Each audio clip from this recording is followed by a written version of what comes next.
Hi అండి, అందరు బాగున్నారా? నేనైతే చాలా బాగున్నా. ఈరోజు అయితే మంచి రెసిపీతో మీ ముందుకు వచ్చానండి. ఇది ఆలు ఫ్రై చేసినండి. చాలా బాగుంటుంది. ఇలా చేసుకొని చూడండి ఒకసారి. పిల్లలు అయితే చాలా ఇష్టపడి తింటారండి. మనకు టమాటా రసంలోకి కానీ దేంట్లోకైనా చాలా బాగుంటుందండి. నేను ఈరోజు టమాటా రసం చేసినాని ఈ ఆలు ఫ్రై అయితే చేసిన. చాలా బాగుంటుంది. ఎలా చేసుకుందామో చూద్దాం పదండి. ఆలుగడ్డ ఫ్రై చేయడానికైతే నేను 1/2 kg ఆలుగడ్డ తీసుకున్నా. ఇలా కట్ చేసి పెట్టేసుకున్నాండి. మంచిగా వాష్ చేసుకొని కడాయి పెట్టేసుకున్నాండి. ఇప్పుడు కొన్ని మిరియాలు, కొంచెం జీలకర్ర, కొన్ని ధనియాలు ఇవి వేపుకోవాలండి. మంచిగా వేపుకుని కొంచెం రెడ్ కలర్ రాగానే తీసేసుకుందాము. వేగిపోయినాయండి, కొంచెం కలర్ వచ్చేసింది, తీసేసుకుందాం. ఇప్పుడు ఇందులోనే కొంచెం కారం వేసుకుందామండి. 1 స్పూన్ కారం వేసుకున్నాను నేను. ఇది మిక్సీ పట్టేసుకుందాం. ఇప్పుడు ఆయిల్ వేసుకుంటున్నాండి. ఆలుగడ్డ ఫ్రై చేసుకోవడానికి ఆయిల్ వేసుకుంటున్నాం.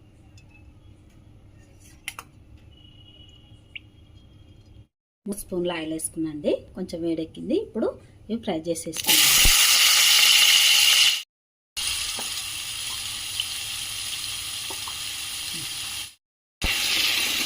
ఆయిల్ వేసేసుకున్నాండి. మంచిగా ఫ్రై చేసుకోవాలి. ఇవి కొంచెం రెడ్ కలర్ వచ్చేదాకా ఫ్రై చేసుకోవాలండి. చూడండి, 50% అయితే ఫ్రై అయిపోయినాయండి. ఇవి ఇంకా కొంచెం ఫ్రై కావాలి. కొంచెం రెడ్ కలర్ మారుతున్నాయి చూడండి. చూడండి, కొంచెం రెడ్ కలర్ వచ్చింది. ఇవి అయితే ఫ్రై అయిపోయినాయండి. ఇవి పక్కకు తీసేసుకుందాం. ఇక ఒక గిన్నెలకు తీసుకొని చూడండి, ఇంకా కొంచెం ఆయిల్ వేసుకుందాము. ఒక 2 స్పూన్ల ఆయిల్ వేసుకుందాము. అదే కడాయిలో ఆయిల్ అయితే వేసేసుకున్నాను నేను. కొన్ని ఆవాలు వేసుకుంటున్నా, 1/2 స్పూను. కొంచెం జీలకర్ర వేసుకుంటున్నాండి.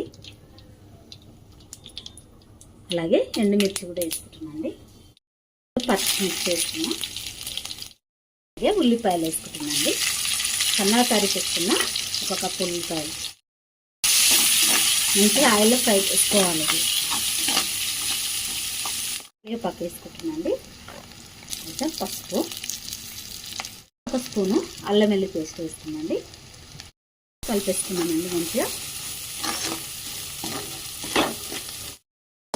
చూడండి, ఫ్రై అయిపోయినది. ఉల్లిపాయలు అన్నీ ఫ్రై అయిపోయినాయండి.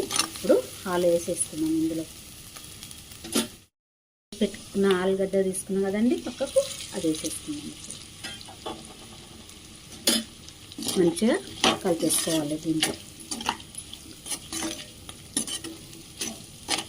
మిక్సీ పట్టి పెట్టుకున్నాం కదండి. ఇది కారము, జీలకర్ర, ధనియాలు ఇవన్నీ అయితే ఇందులో వేసేసుకున్నాను. మిరియాలు కూడా వేసుకొని మిక్సీ పట్టుకున్నాను నేను. అది వేసేసుకున్నాను.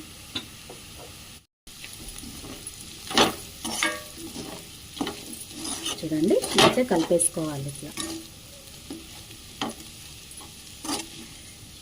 ఆలు ఫ్రై సాంబార్లో కానీ, పప్పు చారులో కానీ, టమాటా చారులో కానీ బాగుంటుందండి. లాస్ట్లో సాల్ట్ వేసేసుకొని నేనైతే ఒక 2 స్పూన్లు వేసుకున్నాండి. మంచిగా కలిపేసుకోవాలండి. ఇలా ఫ్రై చేసుకున్నాం కదా. అయినాయి చూడండి. ఇలాగే తినొచ్చండి. చాలా బాగుంటాయి. మా పిల్లలైతే వట్టిగానే తినేస్తారు ఇవి. కానీ రసంలోకి దేంట్లోకైనా బాగుంటాయి కదా. ఇలా వేసుకుంటే వేసుకున్నామండి.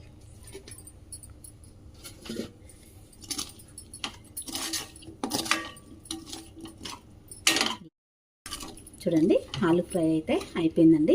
ఎప్పుడు చేసినలా కాకుండా ఇలా డిఫరెంట్గా చేస్తే పిల్లలు కానీ పెద్దవాళ్ళైనా ఎవరైనా ఇష్టపడి తింటారు కదండి. ఇలా డిఫరెంట్గా తయారు చేసుకొని చూడండి, చాలా బాగుంటుంది. మా వీడియో కనుక నచ్చినట్టయితే లైక్ చేయండి, షేర్ చేయండి, సబ్స్క్రైబ్ చేసుకోండి మరి.